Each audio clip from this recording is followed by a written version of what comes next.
दोस्तों, एक औरत का गहना होती है उसकी इज्जत। किसी महिला के लिए उसकी इज्जत उसके अस्तित्व से भी ज्यादा मायने रखती है। इसकी कीमत सिर्फ एक महिला को ही पता होती है। इज्जत एक ऐसा शब्द है जिस पर महिलाओं की पूरी दुनिया टिकी है, लेकिन क्या होता है जब किसी सिरफिरे के द्वारा उनकी इज्जत लूट ली जाती है?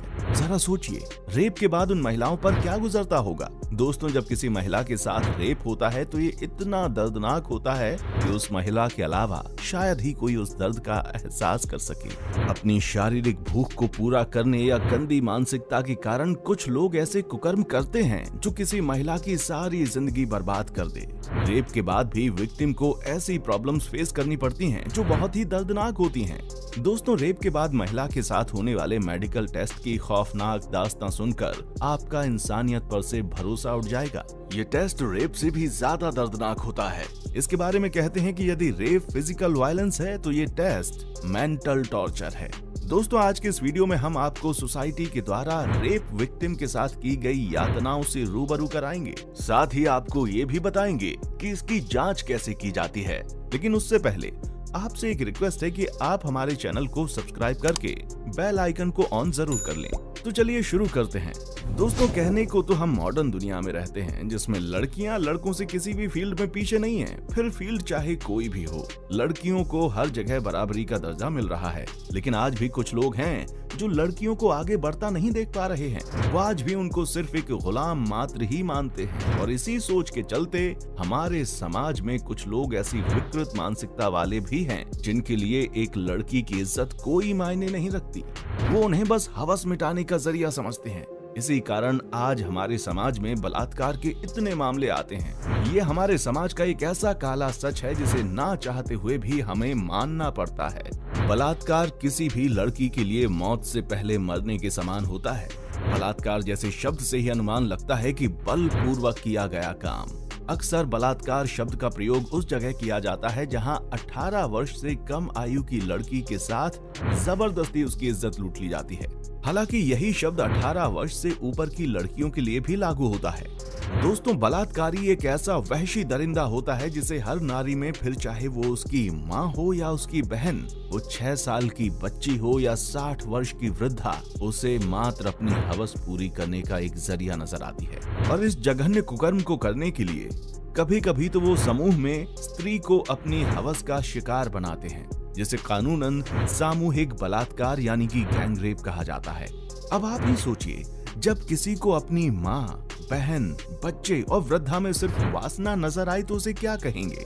दोस्तों, अपनी इस मेंटलिटी के पीछे ये लोग वेस्टर्न कल्चर को दोष देते हैं और कहते हैं कि वेस्टर्न कल्चर के फैलाव के कारण आए बदलाव ने पुरुषों की भोग और वासना को चरम पर पहुंचा दिया है। खुलेपन के इस दौर में जहां हर चीज बिकने के लिए तैयार है, इसलिए पुरुष को इज्जत भी बिकाऊ चाहिए। दोस्तों, यदि हम इनकी ये बात मान भी लें, लेकिन फिर भी ऐसा तो नहीं है कि बलात्कार आज ही हो रहे हैं, बल्कि हमारे समाज में ये बहुत पहले से होते आ रहे हैं, जिसकी सबसे बड़ी वजह है पुरुषों के द्वारा औरतों को अपनी जागीर समझना। अब पुरुषों के दिमाग में ये बात कहां से आई, कुछ कहा नहीं जा सकता। दोस्तों, बलात्कार क्यों होता है, कैसे होता है, किन परिस्थितियों में होता है, ये सब उस महिला या लड़की के लिए कुछ मायने नहीं रखते, क्योंकि ऐसी स्थिति में उस पीड़िता के लिए जीवन कष्टों की गठरी बन जाता है। पहले तो उसका शारीरिक बलात्कार होता है और फिर हर पल उसका मानसिक बलात्कार अपनों के ही द्वारा होता रहता है। दोस्तों, बलात्कार के बाद एक लड़की को किस फिजिकल पेन से गुजरना पड़ता है, इसका अंदाजा हमारी सोच के परे है। बलात्कार के बाद ये सबसे पहली पीड़ा होती है, क्योंकि जब कोई हैवान अपनी पूरी ताकत से किसी की इज्जत लूटता है तो उस दर्द की पीड़ा मात्र से ही पीड़िता कई दिनों तक परेशान रहती है। और ये दर्द नाबालिग और कम आयु की लड़कियों में और भी ज्यादा होता है। इसमें पीड़िता का शरीर कभी कभी तो इतना घायल हो जाता है कि उसकी मृत्यु भी हो जाती है। हालांकि ऐसे समय में पीड़िता को जल्दी ही अगर मेडिकल हेल्प मिल जाए तो हालात काबू में आ सकते हैं। दोस्तों, फिजिकल पेन के साथ साथ विक्टिम को मेंटल ट्रॉमा से भी गुजरना पड़ता है। बलात्कार तो शरीर का होता है, फिर मन को कैसी पीड़ा। लेकिन ये वो दर्द होता है जो हर दर्द से बढ़कर होता है। शरीर का दर्द तो एक बार के इलाज से मिट जाता है, लेकिन जो जख्म दिमाग में बनते हैं उसका अंत ज्यादातर आत्महत्या होती है। हालांकि ये गलत है और किसी और की गलती के लिए खुद को दोषी मानकर सजा देना बेवकूफी है। मेंटल इलनेस और अंधेरे में पीड़िता इस कदर गुम हो जाती है कि उसे अपने अस्तित्व का ख्याल ही नहीं रहता। हर समय मन बस उस डरावने समय को याद करता है और दिमाग पागलपन की तरफ खिंचता चला जाता है। जिस चीज से मन सबसे ज्यादा दुखी होता है वो है इतना सब होने के बाद समाज का रवैया। एक ऐसी लड़की जिसकी इज्जत लुट चुकी हो, उसे समाज अधिकतर बुरी निगाहों से देखता है। खास करके निम्न और मध्यम वर्ग में अगर किसी लड़की के साथ बलात्कार या रेप हुआ तो उसे अछूत से कम नहीं माना जाता।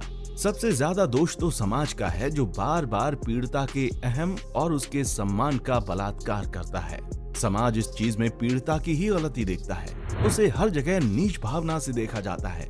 ऐसी परिस्थिति में लड़की का स्कूल, दफ्तर आदि जाना तो मानो पाप ही हो जाता है, जहां हर दूसरी नजर उन्हें वैश्या या कलमुही की नजर से देखती है।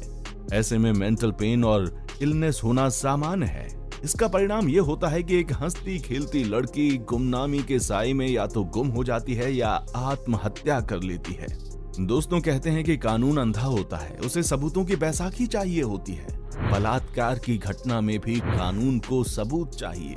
बात करें अगर भारत की, तो यहाँ अगर मामला पुलिस तक पहुँचता है और पीड़िता का पक्ष ज्यादा दबाव बनाता है, तब कहीं जाकर आरोपी की धरपकड़ होती है और उसके खिलाफ कोर्ट में मामला चलता है, जिसके बाद कोर्ट प्राथमिक मेडिकल जांच के आधार पर केस को देखता है। लेकिन अगर मेडिकल जांच में ये बात साबित नहीं हुई कि पीड़िता के साथ बलात्कार हुआ, तो सब खत्म और केस बंद। इसलिए मेडिकल जांच में इसकी पुष्टि अहम है कि बलात्कार हुआ है। दोस्तों आपको बता दें कि बलात्कार के बाद महिला का जो मेडिकल परीक्षण होता है उसे 2 फिंगर टेस्ट कहते हैं। ये टेस्ट बलात्कार से भी ज्यादा दर्दनाक होता है। इसके बारे में कहते हैं कि रेप फिजिकल वायलेंस है और ये टेस्ट मेंटल टॉर्चर। इसके बावजूद ये 2 फिंगर टेस्ट कराया जाता है। ये परीक्षण वर्जिनिटी टेस्ट का एक तरीका है जो कि पूरी तरह से साइंटिफिक नहीं है। इसमें डॉक्टर महिला की वजाइना में उंगली डालकर ये पता करते हैं कि उसके साथ रेप हुआ है या नहीं। डॉक्टर्स का मानना है कि जबरदस्ती से किए गए सेक्स में अंदर का हाइमन टूट जाता है, जबकि रजामंदी से किए गए सेक्स में ऐसा नहीं होता। लेकिन सबसे चौंका देने वाली बात यह है कि इस टेस्ट को कई मेल डॉक्टर्स द्वारा भी अंजाम दिया जाता है, वो भी उस लड़की की इजाजत के बिना। हालांकि इस मामले ने जब तूल पकड़ा तो सरकार ने इस कानून में संशोधन करते हुए कहा कि अब से 2 फिंगर टेस्ट को सिर्फ महिला डॉक्टर के द्वारा ही किया जाएगा। दोस्तों सैकड़ों साल पुराने इस 2 फिंगर टेस्ट को लेकर आज भी सवाल उठते हैं। खुद कोर्ट भी इस मामले में मतभेद रखता है।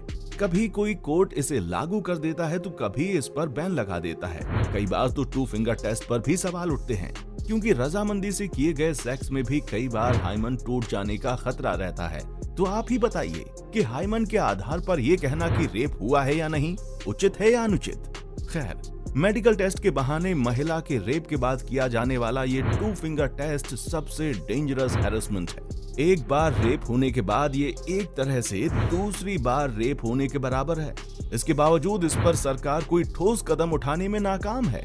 दोस्तों अगर हम दुनिया की बात करें तो जिन पश्चिमी देशों की वजह से कईयों का मानना है कि बलात्कार बढ़े हैं, वहाँ सजा के ऐसे कड़े प्रावधान हैं जिनसे कोई नहीं बच पाता। विकसित पश्चिमी देशों में बलात्कार जैसे अपराधों की कानूनी कार्रवाई पूरी तरह से गोपनीय और डीएनए आधारित होती है कि गलती से कहीं कोई भी गुंजाइश रह ना जाए, और सजा देने के लिए पुलिस भारत की तरह भेदभाव नहीं करती। फिर चाहे वो कोई भी आम शहरी हो या खुद देश का कोई मंत्री, सब समान होते हैं। काउंसलर्स और डॉक्टर्स के पूरे इंतजाम होते हैं। साथ ही मीडिया को ऐसी खबरों को टेलीकास्ट करने की भी एक सीमा होती है ताकि पीड़िता के सामाजिक स्थान पर कोई ठेस न पहुंचे। दोस्तों ये तो बात हुई पश्चिमी देशों की, लेकिन 5 उंगलियां एक जैसी थोड़ी ना होती हैं।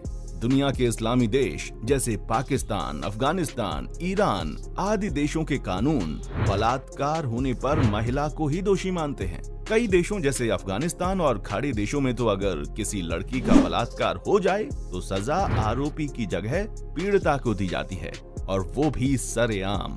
पाकिस्तान जैसे देश में तो अगर आपके पास 3 आई विटनेसेस नहीं है तो वो कोई भी लड़की ये साबित नहीं कर सकती कि उसके साथ बलात्कार हुआ है। उल्टा उस लड़की को ही दोषी माना जाएगा। लेकिन ये भी सच है कि अगर ये अपराध इस्लामी देशों में साबित हो गया तो सजा इतनी भयानक होती है कि सुनने वाले की रूह भी कांप उठे। आरोपी को सरेआम कोड़े मारकर उसे जानवरों की तरह पीटा जाता है और उसका प्राइवेट पार्ट भी काट दिया जाता है, जिसकी वजह से इन देशों में ऐसे मामले बहुत कम नजर आते हैं। दोस्तों, आपकी क्या राय है इस सेंसिटिव मामले में? हमें कमेंट करके जरूर बताएं। वीडियो पसंद आया हो तो वीडियो को लाइक और दोस्तों के साथ शेयर करना ना भूलें। धन्यवाद।